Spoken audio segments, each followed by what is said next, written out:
Hello, everybody, and welcome back to another exciting edition of Koibu's Corner Glasses Withheld. I don't know. So, we're here to talk to you guys about pacing today, and for you DMs to understand how to pace your games. Now, the primary concept we're going to be dealing with is light and shadow.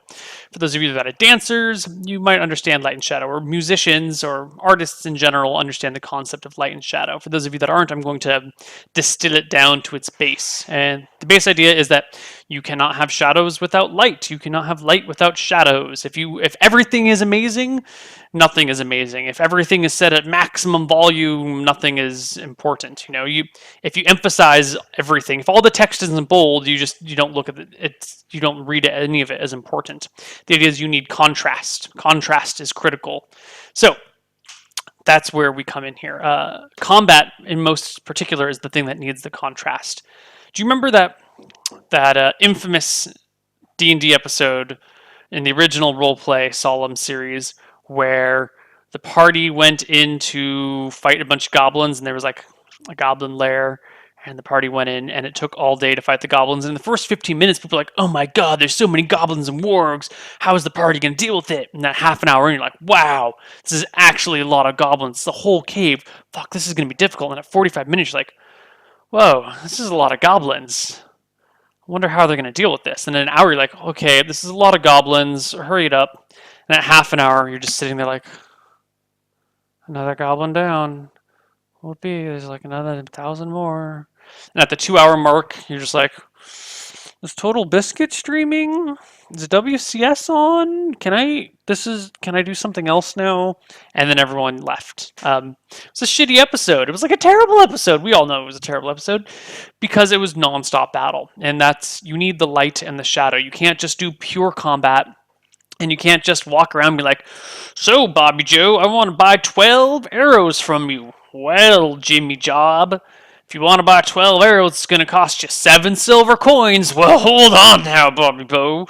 I don't want to pay you 7. I want to give you 6 coins. Well, maybe we could settle at 6 coins, but I'm going to want like 9 copper too. Well, 9 copper is just damn too much. And then you eventually settle on 6 silver and 5 copper, and everyone's like, yay! If you go into too much detail on role-playing, it gets lame too. And of course, role-playing is not like that, but even if it was interesting interaction, role-playing interaction after interesting role-playing interaction, you get a little bit tired of the conversation and the talking and the this and the that, and you need to break it up.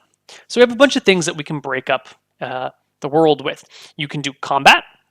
You can do role-playing, you can do puzzle solving, you can do outside of game stuff, like just chatter amongst the players is great. And you can do kind of like research stuff or world investigation stuff, where it's not quite role-playing, but it's like, okay, tell me what I know about vampires. And then I'll be like, oh, well, give me some intelligence checks. Okay, you know these different things about vampires. And they're like, okay, well, ask. And then, the players ask the DM questions. The DM gives them information. Those are kind of like our 5 events that we have in game. And it's really good to break them up. Even if you're doing like a combat heavy session where the party starts off the episode being like, all right, we are going to, I don't know, go take out this goblin lair. Because maybe the town gets attacked by goblins at the previous session, so this entire session is about eradicating the goblin lair, and so there's just a ton of goblin combat this round, or this session. You break it up. The party meets the goblins that come to raid the town and fights them, and maybe the remainder flee, or maybe they all get killed, but there's combat. And then it's not combat right into combat, it's combat and then, okay, role play. You go in and you talk to the mayor of the town. The mayor's like, I'll give you 50 gold coins if you can go kill them goblins over there. And the party's like talking to the mayor, and there's role playing. And then you have the like exploration period, which is kind of a role playing, but it's still kind of more of like an exploratory area. And the party's like going through the woods, looking for the goblins, and like there's a little chatter between the party, and then the DM gives these descriptions, and the forest looks like this, and this thing looks like that. And then the DM like rolls some dice, like, okay, and as you go through the forest, you spot a bear up ahead. Bum, bum, bum. And then everyone's like, ooh, a bear. And then you come into like another combat situation. Maybe you fight the bear. Maybe you like circumvent the bear. Maybe you like throw some meat for the bear and the bear eats the meat and you walk past. Maybe you tame the bear. But you have like another encounter, which we could, it could be combat, it could be role playing, it could be any one of these things. But then you have another encounter. And then after doing that, you want to break it up by maybe some more narration. But you don't necessarily want to be like, all right, so you walk through the forest and you find a bear. All right, done. Now you walk through the forest some more because then you're just like using your. You don't want to use the same thing to break up every session or every segment. Otherwise, it's one segment being broken. Like it's combat being broken up by description, being broken up by combat, being broken by description, by combat description, combat description, combat description. And that's lame.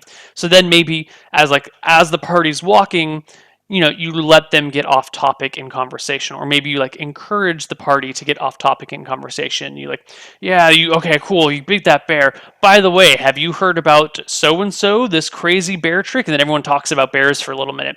And after like 10 minutes of talking about bears, like, okay, but hold on, let's come back into the game. All right, so you keep going through this forest and give me some perception checks. All right, this, all right, but you spot this thing, and then you introduce a new element, a new encounter, and then the people, maybe it's like you spot a goblin patrol, and then the party like waits and tries to hide from the goblin patrol, or maybe they fight it or something, but then there's an encounter with the goblin patrol, and then you wait for them to go by, or you kill them off, and then you like come to, all right, you come to this like, you climb the biggest tree in the forest and you spot this little goblin encampment built into the side of the woods, and then you describe the goblin encampment, and then the party sits down, they talk together. It's a strategy planning session. I think, okay, how do we approach the goblin encampment? Do we do it at night? Do we do it at day? Do we come from this side? Do we come from that side? Do we come from all the sides? What is our signal going to be? Maybe we should just come up at the middle. Oh, hey, look at this other thing happening over here. And then you break up the encounter by letting the party discuss an activity. And then you come into the next encounter of, okay, so they come in here. Do they, like, maybe they assassinate the goblins from range, super quiet, like, and the goblin scouts all die, and the party members like catch the goblins before they fall to the ground to make some noise, like that video that everyone knows, or that GIF everyone's seen 1,000 times. And then you like come into the goblin lair, and they're on the outside, and you want to break up all these different things by segments of something else. You want to say, hey, we're not just going to role play today. We're going to role play, and then I'm going to throw in a puzzle. Maybe the goblin cave door is locked and no one has keys, but then there's some sort of like interlocking system that you use to open the cave, because there's not a key. It's like dials on a door, and you're like, okay, well, how do we solve this puzzle? And then there's a puzzle that they solve, and then once they get past the puzzle, there's a little bit more description of the inside, and then there's like the exploration period. Do we go left? Do we go right? I listen at this door. Oh, I hear some footsteps. Everyone hide. Stuff like that.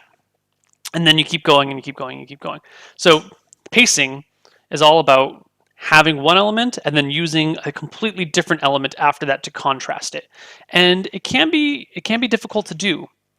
And don't forget, well, I shouldn't say don't forget. One of the most useful things to use here is outside of game chatter, where people talk about things that aren't game related. Because at the end of the day, we play D&D to have fun with each other, right? We're sitting down at a table, and D&D is the medium through which we have social interactions with each other. In this instance, so break it up. Use that. Use the Jeff will tell a funny story about something or other, or someone will link a funny YouTube video, and we'll all sit there and laugh at it for 10 minutes, and everyone shouts like, what's going on? What's going on? Get back to the game. But that helps break up the flow of things, and that's one of the nice things to do. And then you can also just add in role playing. So you kill all these, maybe the party just like fought their way to the goblin lair. Like they alerted the guards, killed the guards, and then immediately get to the door, and the door is opening, and all these other goblins are spilling out, and they have to like hack their way all the way through it, all the way back to where the goblin king is sitting.